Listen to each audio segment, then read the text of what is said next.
after the fifth seal is broken, which is the plea of the martyrs to be avenged of their blood spilled. Yeshua, King and Creator over all, begins to release the flashpoint event that will set forth the chain of events of the seven trumpets.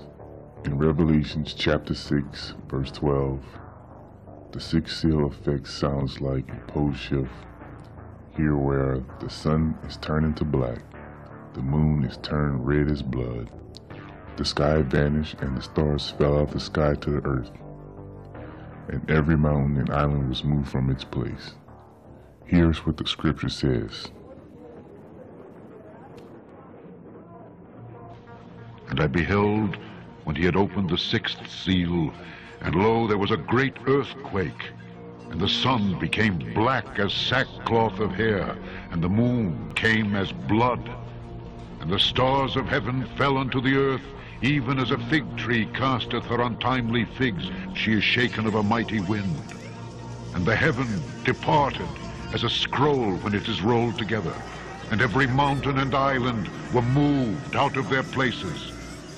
And the kings of the earth, and the great men, and the rich men, and the chief captains, and the mighty men, and every bondman, and every free man, hid themselves in the dens and in the rocks of the mountains, and said to the mountains and rocks, Fall on us, and hide us from the face of him that sitteth on the throne, and from the wrath of the Lamb. For the great day of his wrath is come, and who shall be able to stand?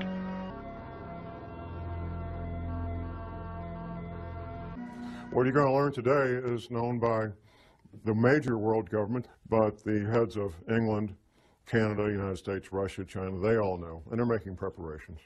The Vatican knows, and I have some local connections there that I know about the Vatican and what they're doing. The Fortune 100 companies, they're getting ready. Two different men, friends of mine, they're both researchers. They approached me and they said, John, there's this thing that's going to happen. We're not sure about the date, but it's going to happen. When it does, there's going to be abrupt climate change, and there's going to be 200-mile-an-hour winds, and there's going to be massive tidal waves and earthquakes and all the rest of all the things that you said. Recent research, however, suggests that there is a possibility that this gradual global warming could lead to a relatively abrupt slowing of the ocean's thermohaline conveyor, that's the Gulf Stream, ladies and gentlemen, which could lead to harsher winter conditions, sharply reduced soil moisture, and more intense winds in certain regions that currently provide a significant fraction of the world's food production. With inadequate preparation, the result could be a significant drop in the human carrying capacity of the Earth's environment. That means people are going to die. That's what that means. Just a couple of years ago, there was an announcement the Gulf Stream had slowed down by 30%. My private sources tell me it's been more than that. Now here's the deal. The best PhD oceanographers on the planet know that it's slowing down, and they know it's going to stop. There's some disagreement about when. And because there's some unknowns that they have to try to do some guesswork. A patient of my wife's a chiropractor, had brought in and showed my wife back in the mid-'80s of what North America will look like after the oceans rose to their new levels. Now at the time I thought this lady needs a tinfoil hat real bad. That's the only thing I could think of. It was a beautiful full color map done by a psychic. But I always remembered the map. I have a very good memory about things that I choose to remember. And I thought about this map, and I called my friend on the phone and I said, I got this map. I want to send a copy of it. I got a little copy I found on the internet, 4 by 4 inches. So I sent it to him by email. And my friend looks at it and he says, well, from the Rocky Mountains east, it's very accurate compared to what the Navy showed us, with one exception. Wisconsin's gone on the Navy's map. Wisconsin is still there on Scallion's map, Gordon Michael Scallion, well-known psychic. And from the Rocky Mountains west, it's not even close to what the Navy says, not even a little bit close. There has to be a cause. And this is something, quite frankly, we don't need to address it, but we will address it. The cause is the 10th planet. Now, what NASA is calling the 10th planet is not the 10th planet we're concerned about. It's the 10th planet that's referred to in the Bible, also called wormwood. The closer you are to the current equator, whatever that might be, the better off you are when these things happen, if there's a pole shift, because your climate's not going to change all that much. It took me a while to figure this out for the following reason. All these Navy veterans, they were all told about abrupt climate change and rapidly, violently rising ocean levels. And I was trying to figure out, and I finally figured out in the past 12 months, where is all this water going to come from? There is a bulge of water at the equator. Now we're talking about sea level here. Sea level is measured at Cornwall, England. It's a couple hundred years ago. England was kind of running things when it came to oceans, and they got the pick where to measure sea level, and they measured it at they got a big rock. There's a line there. That's sea level. It turns out that sea level varies as much as 494 feet up and down from that rock in Cornwall, England. Now that's like a 50-story building. I mean, it's a lot of water. And there's a bulge of literally millions of cubic miles, 1 mile by 1 mile by 1 mile, cubic miles. Millions of cubic miles of water bulge at the equator of this planet. It wasn't common knowledge for John Moore, I found out. It's not common knowledge for most people. It's held in place by two things, the rotation of the Earth and gravity. Anything that changes our true north, our pole, by more than just a couple of degrees will cause that water to be disrupted. And there's a technical term for it, slosh.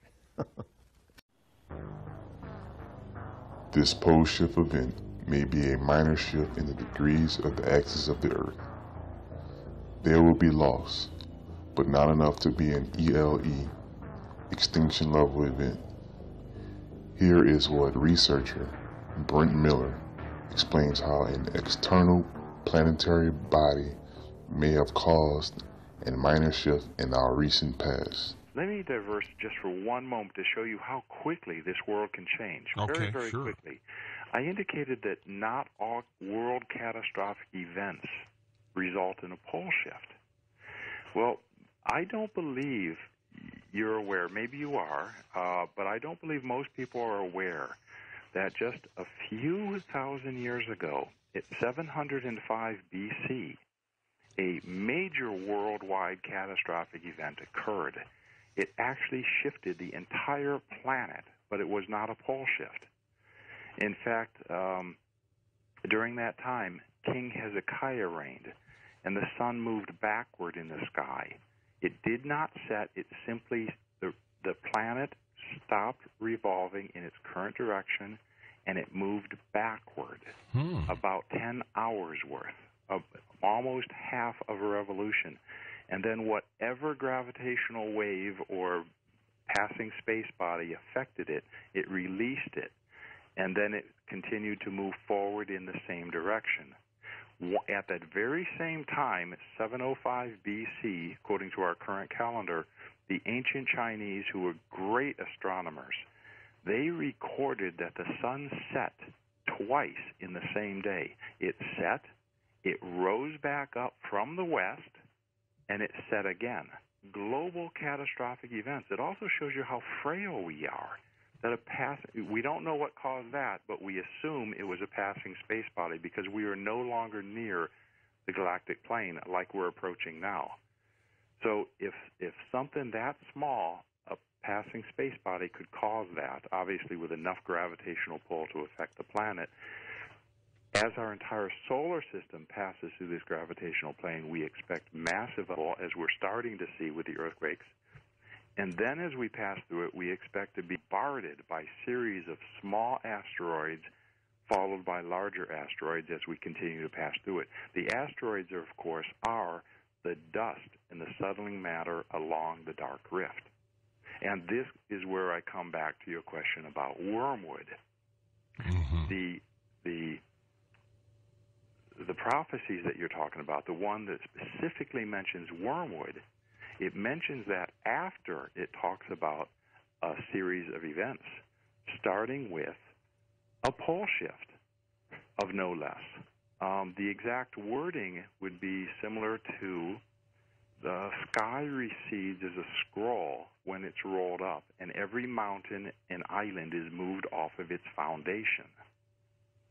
Well, if you look at the planet and use terminology that you don't have scientific terminology back then, but if you use whatever terminology you have and you say that every mountain on the planet and every island on the planet is moved off of its foundation, that certainly sounds like a pole shift to me. Absolutely.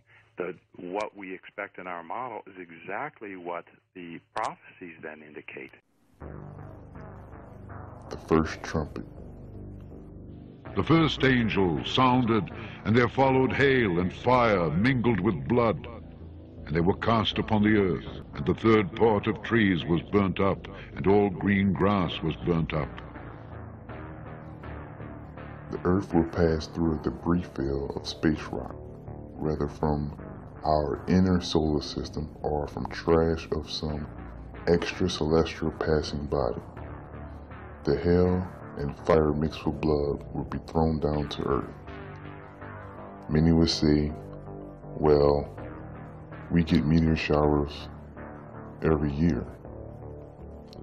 But this will not be some localized occurrence. The blowing of the trumpets will be worldwide events for all to witness. 1/3 of the earth, trees, and green grass will burn up, based on the trajectory and the little debris field when Earth makes contact.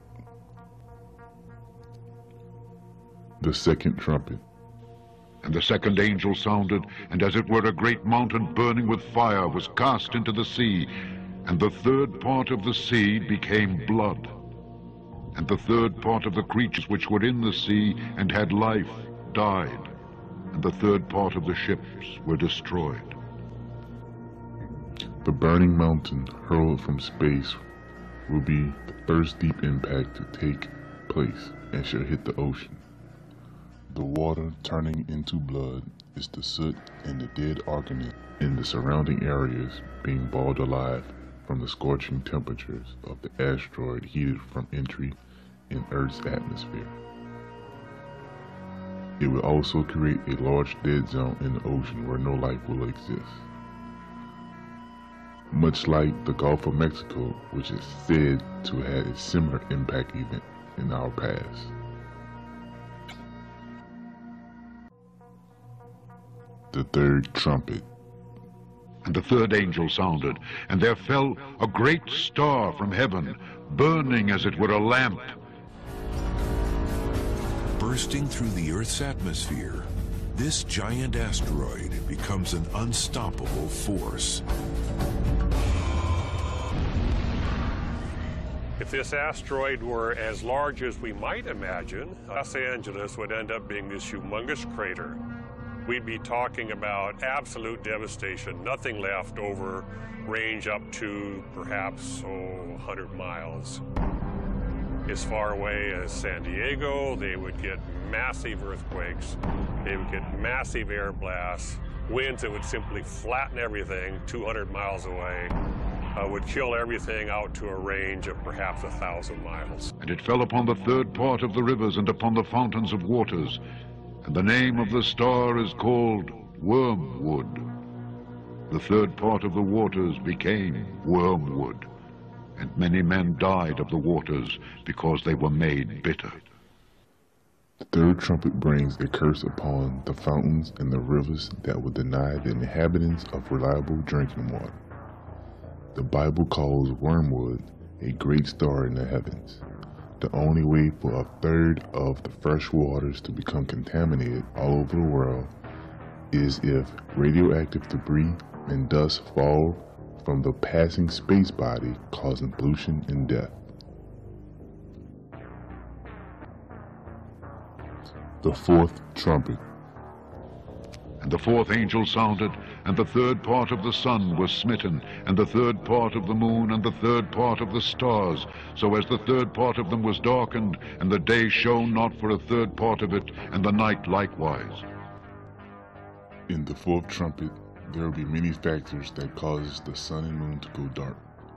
The last 3 trumpets are in direct cause of the third of the light to be taken away. Then you would have all this debris fall back on the planet Earth. It'd be like a Christmas tree, seeing all these ornaments being thrown out in all directions. And then you would see firestorms, enormous areas of the planet Earth burning, releasing even more soot and ash in the air. Blanketing out sunlight, temperatures would then plunge.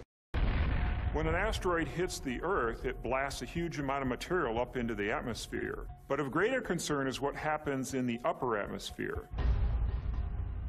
In the days that follow, the remaining soot and debris is caught in the upper altitude winds. As you put stuff in the stratosphere, it's going to stay up there, and it's going to stay up long enough that it's going to get spread out over the entire globe and affect the entire globe for a period of years.